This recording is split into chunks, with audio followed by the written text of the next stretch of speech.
Bonjour à tous, bienvenue dans cette vidéo. Je vais vous présenter aujourd'hui la recette de l'aioli, donc évidemment qui est végétarienne.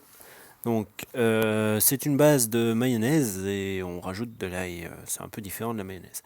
Donc personnellement je mets un œuf entier, j'assaisonne bien sûr avec du poivre et du sel. Alors j'ai choisi du sel de Guérande parce que je trouve qu'il est quand même meilleur qu'un autre sel. Et souvent le sel de Guérande ne va pas avec un additif, un anti-agglomérant en tant qu'additif. Sachant que l'anti-agglomérant qui est mis dans le sel est quand même légèrement toxique. Donc, d'ailleurs il est interdit en Angleterre.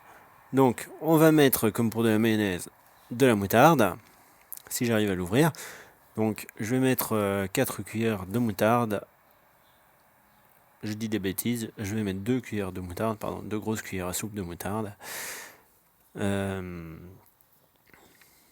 donc on va mettre 4 cuillères cette fois-ci de citron, de jus de citron. Donc je prends du jus de citron en bouteille pour ne pas m'embêter à devoir presser du citron, tout simplement. On peut très bien le faire avec du jus de vrai citron. À ce moment-là, on va mettre un jus entier d'un citron. Ensuite, on ferme le mixeur. C'est une recette très très rapide. Vous voyez, la vidéo dure un peu moins de 6 minutes.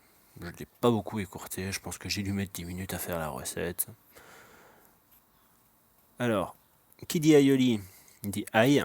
Donc on va mettre 4 gousses d'ail. Vous pouvez en mettre plus ou moins selon vos préférences. Moins ça commence à faire très peu.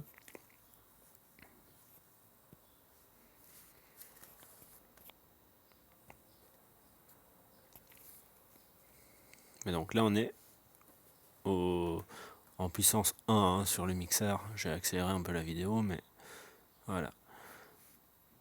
Donc on rajoute de l'eau, on incorpore pendant que ça coule, parce que personnellement je trouve que de rajouter du vinaigre ou du jus de citron comme il se fait traditionnellement pour faire de l'aioli allégé ou de la mayonnaise allégée apporte quand même de l'acidité. Je voulais éviter ce problème. Donc on met 200 ml d'huile. J'ai pris de l'huile de colza, on peut le faire avec de l'huile d'arachide si on préfère, ou de l'huile de tournesol. L'huile de colza va apporter ses oméga 3 pour la petite minute intellectuelle, qui ne dure pas une minute d'ailleurs, je reconnais. Donc on incorpore progressivement pendant que ça tourne, donc toujours avec le mixeur sur 1 minimum. Ça va monter légèrement, mais ça va pas vraiment se densifier comme une mayonnaise. Ça va rester quand même plus léger. On a mis l'œuf entier et tout ça, donc c'est normal. En plus, il y a l'eau qui liquéfie pas mal. Donc voilà, comme vous voyez, c'est bien liquide, comme je vous l'ai dit. Ensuite, on va mettre de l'huile d'olive, 50 ml d'huile d'olive. Non, évidemment, c'est une recette assez grasse, c'est pour ça qu'on l'allège avec de l'eau. Moi, je l'allège avec de l'eau. Ça gêne en rien le goût, ça diminue un petit peu. Mais je trouve ça très très bon. Si vous voulez la faire sauver, vous ne changez pas les proportions, vous enlevez simplement l'eau. Donc pour l'huile d'olive, exactement pareil. On va relancer le mixeur et incorporer l'huile d'olive pendant qu'il tourne. Là j'ai mis le mixeur en puissance maximale par contre. Et voilà, donc c'est liquide. Un peu moins maintenant qu'il y a toute l'huile. Mais ce n'est pas encore un fluide très très épais.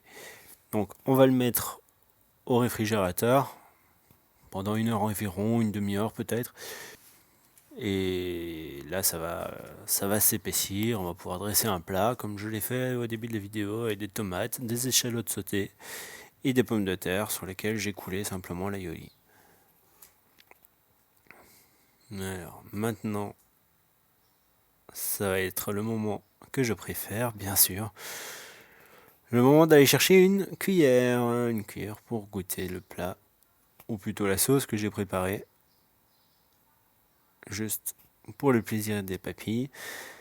Et je vous souhaite bien sûr un bon appétit et beaucoup de plaisir. À bientôt.